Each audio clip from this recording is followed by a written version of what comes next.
Close your eyes. Our story for tonight is Aladdin. Long ago, a boy called Aladdin lived with his mother. They were very poor, for Aladdin's father had died when he was very young. One day, as Aladdin walked through the bustling market, he was greeted by a stranger who held out 2 golden coins. Aladdin had never seen so much money. "At last, I have found you," cried the stranger. "I am your father's brother. I have been wandering in strange lands and only just heard of my poor brother's death." Aladdin had never heard of his father having a brother, and he would have been suspicious of the wealthy stranger, but he was dazzled by the gold coins and led the man to his home. Aladdin and his mother welcomed the stranger as one of the family. They used the coins to buy food and drink for him and treated him well. On the third day, the stranger said to Aladdin, "I have seen your eyes sparkle as you listen to my stories of faraway places. Come with me now, and I will show you something strange and wonderful much nearer home." Without hesitating, Aladdin followed the visitor out of the city and into the hills. Although his uncle was kind to him, Aladdin began to be a little frightened as the sun went down. In a wooded valley, the visitor lit a fire and threw some magic powder into it. By the eerie light of the flames, Aladdin felt he was seeing the man for the first time. Far from being a kindly uncle, he was actually a wicked wizard who needed Aladdin for a special task.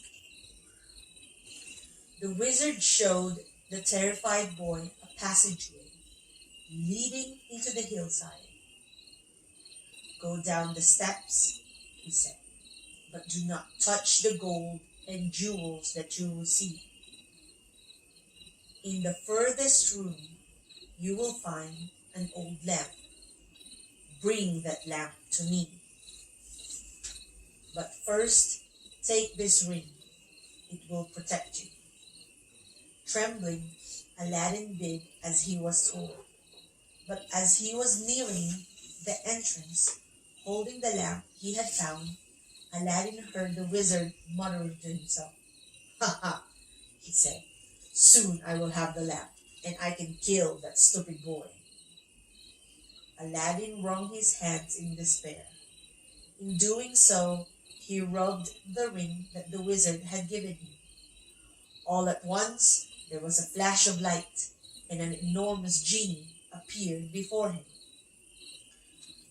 "I am the genie of the ring. What is your command, O master?" he said. "I'd like to go home," stammered Aladdin. At once, it was done. The next morning, as Aladdin slept, his mother found the old lamp. It looked in need of a good polish, so she took a rag and gave it a rub. At once, a genie towered above her. "I am the genie of the lamp," he said. "What is your command?" Aladdin was awakened by the noise. "Our troubles are over, mother," he said.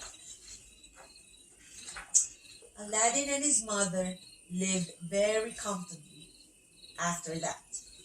But one day, Aladdin chanced to catch sight of the emperor's daughter, the princess, and he fell deeply in love with her. Once again, he called upon the genie of the lamp to help. The genie gave him gold, jewels, and a magnificent palace that so dazzled the emperor that he agreed to his daughter's marriage to Aladdin. Aladdin and his bride were blissfully happy, but the wicked wizard had not forgotten the light. He disguised himself as a lamp seller and walked through the streets calling, "New lamps for all! New lamps for all!" The princess, anxious to please her husband, took out the old lamp and exchanged it for a new one.